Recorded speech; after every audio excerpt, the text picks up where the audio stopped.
కేటీఆర్ కొండా సురేఖ నాగార్జున ఇష్యూపై స్పందించారు పోసాని కృష్ణమురళి. కొండా సురేఖ వంటి మంచి మనిషి నాగార్జున కుటుంబంపై ఎందుకలా మాట్లాడారో అర్థం కావట్లేదన్నారు. ముందాగా క్షమాపణ చెప్తే సరిపోతుందని సలహా ఇచ్చారు ఆయన. సార్ బాలకృష్ణ ఖండించాడా ఖండించలేదా పక్కన పెట్టండి. ఎందుకంటే ది గ్రేట్ ఎన్టీ రామారావు వెనుపొడు పొడిస్తేనే వాళ్ళ నాన్న కోసం ఖండించాల. నాగార్జున ఖండిస్తాడా? అరే మహిళ గురించి ఏమన్నాడు ఆయన? ముద్దు పెట్టుకోవాలా, కడుపు చేయాలా? ఇంకా ఎక్స్పెక్ట్ చేయగలమా? ఆయన్ని ఇంకా ఎక్స్పెక్ట్ చేయగలమా అంతకంటే? నాగార్జున ఇప్పుడు నాగార్జున మంచోడో చెడు అనే కాదు ఇక్కడ డిస్కషన్లో. అన్నెసరీగా అకారణంగా ఒక అన్నెసరీ కామెంట్ వచ్చింది, అది రాకూడదు.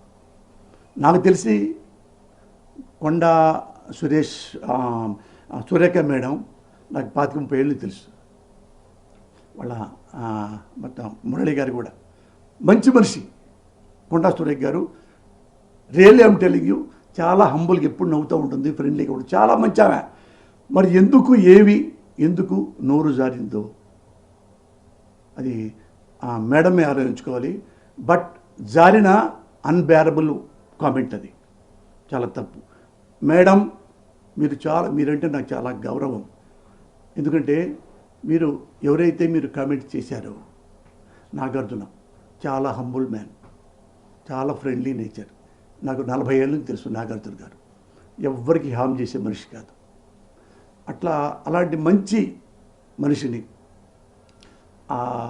కామెంట్ చేయటం, అలాగే రకుల్ ప్రీత్ గురించి కామెంట్ చేయటం. ఆమెకి పెళ్ళయింది, పాపం పెళ్ళయింది, ఎక్కడో బొంబాయిలో ఉంటుంది. మీరన్న ప్రతి వర్డ్ వాళ్ళు దే క్రైంగ్ లైక్ ఎనీథింగ్. ఒకసారి కన్సోల్ చేయండి, ఒకసారి ప్రెస్కే రండి. ఆ ఆడవాళ్ళని నా సోదరి సమానుడు అనండి, నాగార్జున బాబుని నా సోదరి సమానుడు అనండి. సింప్లీ హంబుల్గా ఐఎమ్ సో సారీ నాగార్జున, ఆవేశంగా అన్నాను, అప్రయత్నంగా అన్నాను, ఐఎమ్ ఎక్స్ట్రీమ్లీ సారీ, ఒక్క మాట అనండి.